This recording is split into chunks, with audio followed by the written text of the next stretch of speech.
Karma by Khushwant Singh. Characters, summary, analysis.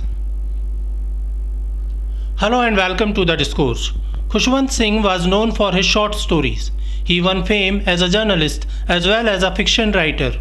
With Malice towards one and all was a very popular weekly newspaper column penned by him that used to be published in all leading English newspapers of India, occupying 2 full-length columns on the editorial page of the Saturday edition. In addition, he also worked as the editor of the Indian magazine, the Illustrated Weekly of India. In 1989, his short stories collection titled The Collected Stories was published, which was republished with some additions and a new title, The Collected Short Stories of Khushwant Singh in 2005. Karma is a short story by Khushwant Singh that was first published in 1989 in his first story collection and was republished in 2005. Through this story, Khushwant Singh exemplifies the age-old adage, pride comes before a fall. The story is about concerns regarding cultural identity. Characters of Karma by Khushwant Singh.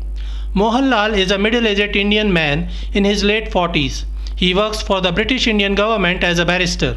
He got his education from Oxford, Britain, and he is an Anglophile.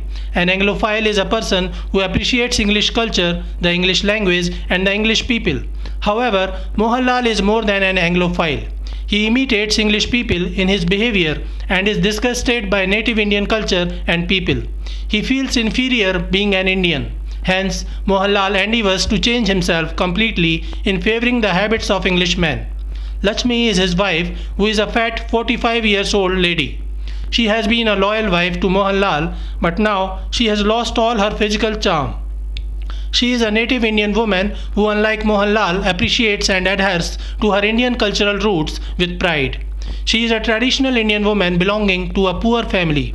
She is illiterate in terms of English. Despite her being a devoted housewife, her married life is not good with Mohanlal, as he doesn't appreciate anything Indian and thus they do not have any kids.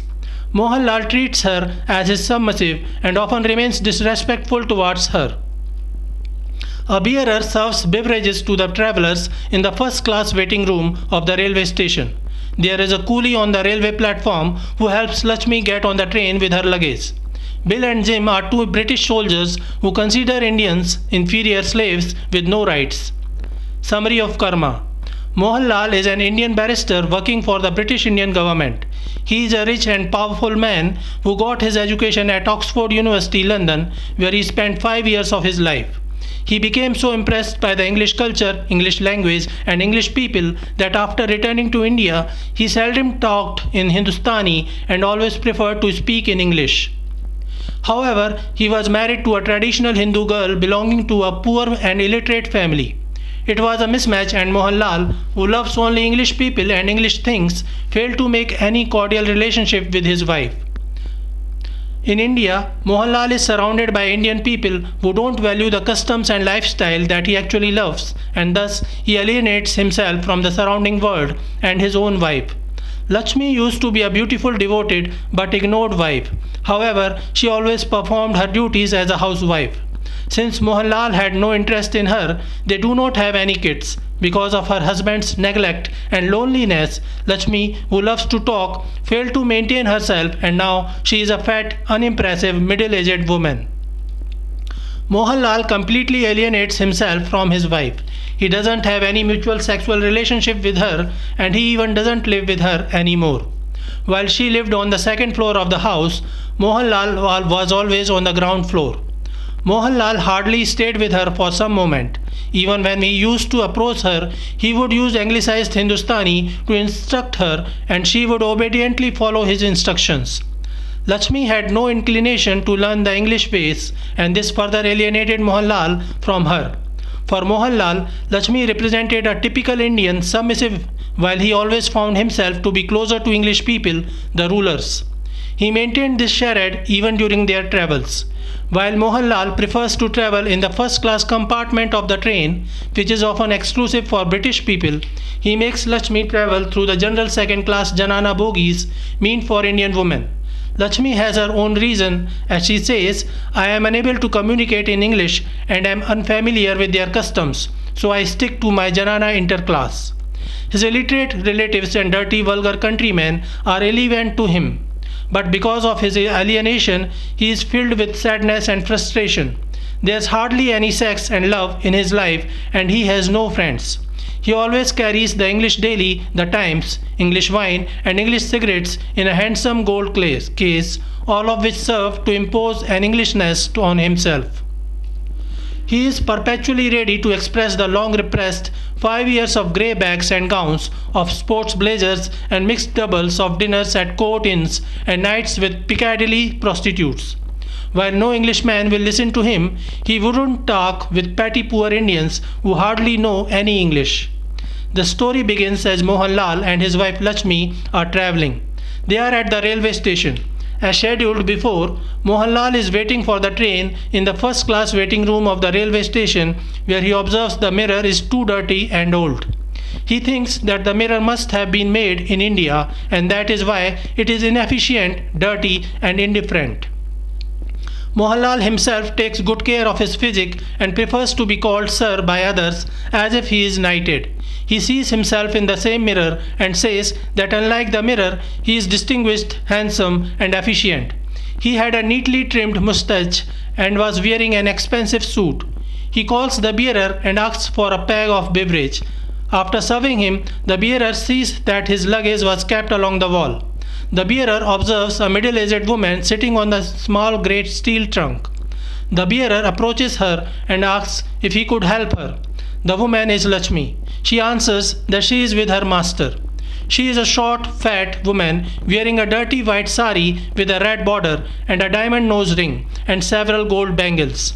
She is chewing a betel leaf. While Mohanlal continues to wait for the train in the first class waiting room, Lakshmi calls for a coolie and asks him where the Janana bogie will stop. The coolie informs that Janana bogie will stop at the back end of the platform. Soon they hear the signal and the bell sound, which symbolizes that the train is approaching. Lakshmi hurries up towards the back end of the platform while the coolie picks up the luggage of Lakshmi, and by following the coolie, Lakshmi walks to the end of the platform to get a seat in Janana compartment. They both reached at the end of the platform. Meanwhile, Lakshmi opened her brass lunch box and eats her meal, chapatis and mango pickle. After taking some food, she again starts chewing a betel leaf. Meanwhile, she starts talking with the coolie. She likes talking, but at home she often remains lonely, and thus she talks with the coolie enthusiastically.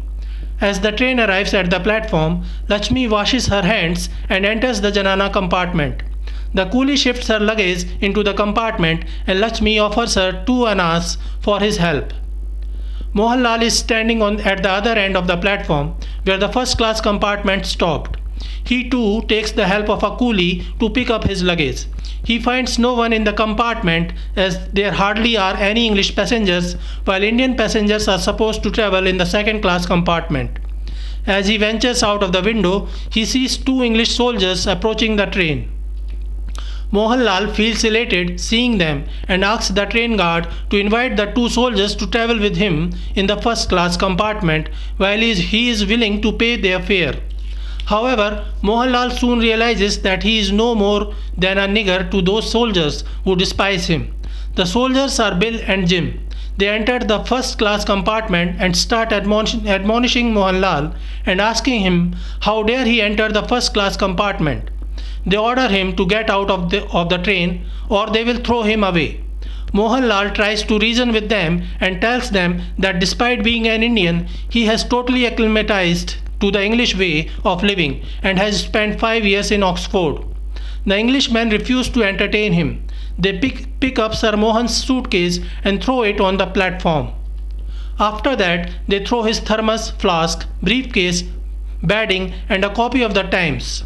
Mohanlal shouts in protest again, hoarse with rage, preposterous, preposterous, only to be slapped and thrown from the train. As Mohanlal is pushed down off the train on the platform, he reels behind and trips on his bedding and falls down on the suitcase. He is badly hurt and takes time to stand again. Meanwhile, the train starts moving. Mohanlal sees the last bogie passing away from the platform, which happened to be the Janana compartment. Lakshmi was sitting there near the side window. As the train leaves the platform, Lakshmi spits out the betel leaf she was chewing. Mohanlal watches her going away while she fails to notice him. Still believing that her husband is travelling in the first class compartment that he prefers, she leaves the railway station. So this is it for today. We will continue to discuss the history of Indian English literature. Please stay connected with the discourse. Thanks and regards.